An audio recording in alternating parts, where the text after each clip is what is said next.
Hello, my name is Brian Chacon, and I will be answering questions for this assignment for gerontology. This assignment is the case study Crossroads of Aging 2. So first, I will want to discuss autonomy versus safety. How should Margaret's desire for independence be balanced against the clear risks to her safety and health?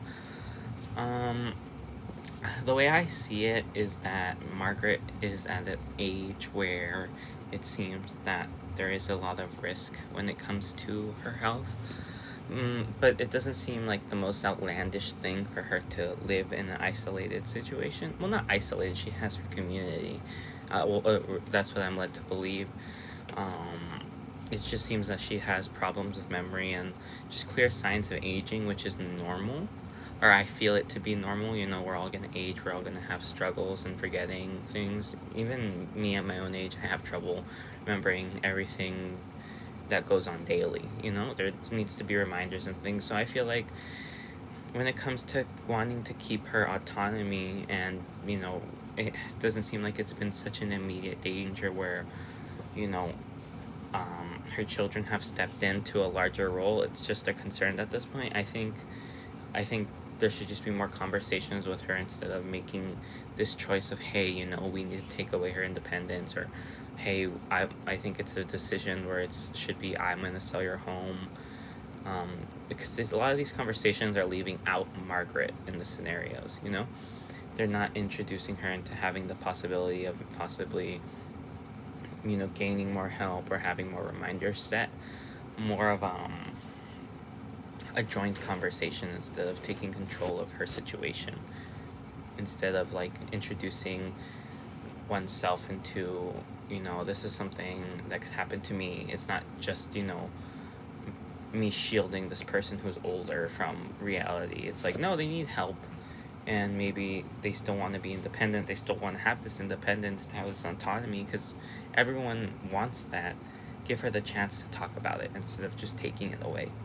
For when it comes to the financial decisions of Margaret, I would say that give me a second. How should her Margaret finances be managed, and should her care potential needs? When it comes to her financial decisions, I think Margaret isn't not considering her children. I can see that just in the thoughts that have been given, or her kind of place in this whole scenario, is that she's worried about her children. She's not really thinking about herself. She's thinking about their future. She's thinking about, oh, what am I going to leave behind? But it doesn't seem, in my mind, that they need such financial gain from their mother. It seems like her daughter, who, I don't know if she's well off, but she seems to be more concerned about her mother's health and what will happen to her mother, instead of her financial gain. Whereas her son, David, seems to be more considering what will happen to the money after Margaret's gone.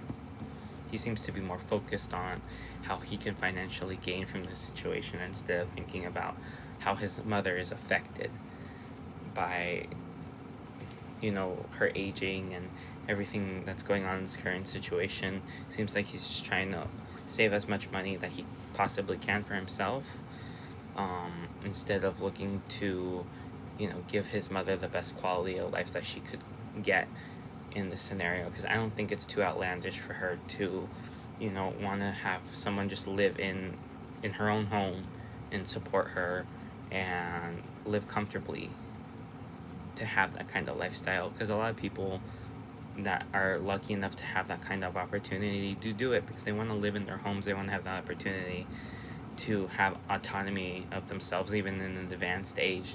They just need a little bit of help, where there's nothing wrong with that.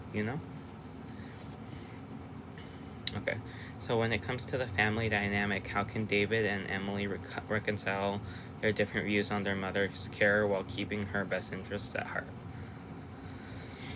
I think when it comes to the family dynamics, I see the concern David has for his mother, but it feels like a guise of him potentially being more interested and self-serving for his own financial gain to have a leg up on life by getting that money that from his mother.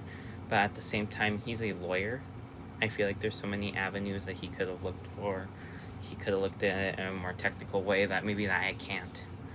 Instead of, being like, oh, let's just sell your house.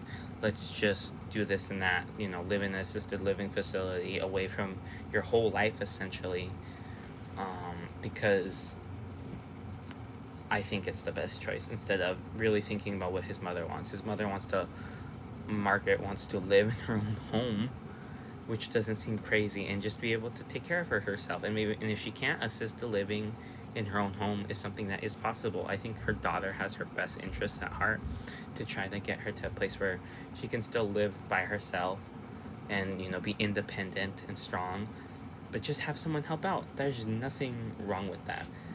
I think that's something that's very possible. There's so many layers to that where you could work that out instead of just moving her to somewhere else, moving Margaret somewhere else where she doesn't want to be. Ethical dilemmas. Is it ethical to prioritize financial inheritance over the quality of care for an aging parent? How should the potential conflicts of interest be addressed? When it comes to the ethical dilemma, I feel like I think there's gray areas, but in my mind, I can't really make it a gray area. I think, hey, if that money is Margaret's and she's gained it over a lifetime, and it's all hers, and she's gained it throughout various, jobs or her whole life, and she still took care of her kids, and they're adults, and they live on their own. I don't think she is obligated to still think about them in the future. Well, I think family, you have to take care of them and care for each other, but when it comes to her taking care of herself and she's alone, and I don't think there's anything wrong with wanting to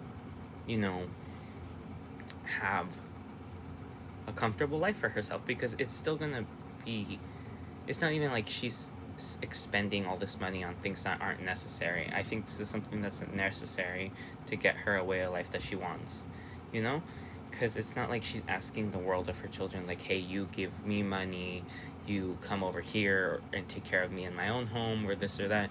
She's trying to think about her family so much. I feel like Margaret's leaving out herself, and even her own daughter agrees with her, thinking maybe you could just get someone who lives in the house with you, or just comes to visit you, or to just watch you and take care of you, to remind you of your appointments and all this, to just assist you instead of moving you to a whole nother location to live out your life away from the life that you had built. She's lived in that home for 40 years.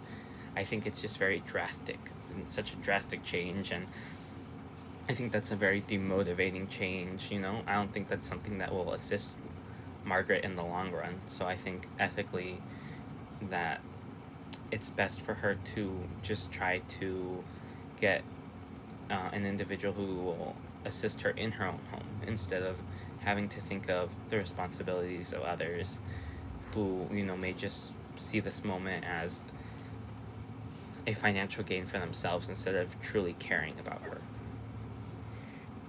And then for question 5, role of external support. Should a neutral third party like a geriatric care manager or mediator be involved to help the family reach a decision? I'm not sure. I've never had this problem happen to me, or this specific scenario. So I'm not sure what a person like that would do, how they would mediate. I think it's important to involve professionals in every space that you can to get a different viewpoint. I think if they're worried about money and that costs money, they could try to figure it out themselves, but if it'll help reach a faster solution, I think it is important to involve someone who will help you reach a solution that you find agreeable for yourself. But I think a lot of these places that want to be assisted living facilities just want to gain money from older individuals because they see them as expendable income, and they're just, I think, might push for something more that David wants, of like selling your home and keeping a large profit intact, because Yeah, she would still have to spend money, but that'd be money from her own home. She'd have to sell her home, all her memories, all those things that are there that bring her comfort, just to live somewhere where they're taking care of her. But who knows how they're taking care of her? A lot of those facilities aren't the best places. They're not, as perfect as they may seem, because you're not there all the time. And Margaret herself is going to have to live there by herself. And yes, she'll be with new people, but that's new people. It's hard to make new friends sometimes, and this and that. It's just uprooting her life completely, and I think that's an unfair situation. I don't see it as something that's necessarily just and right, and I do not think that introducing that kind of scenario into Margaret's life is something that's even helpful at all. I don't see how, this decision is really going to be any help to Margaret. I think if anything, this decision only helps David of trying to get more inheritance out of her, or any kind of inheritance. So that's not really thinking about the individual that you supposedly care about. So in my opinion, that's what it is. Thank you very much, and I will now be submitting this. This is my submission. Thank you for your time.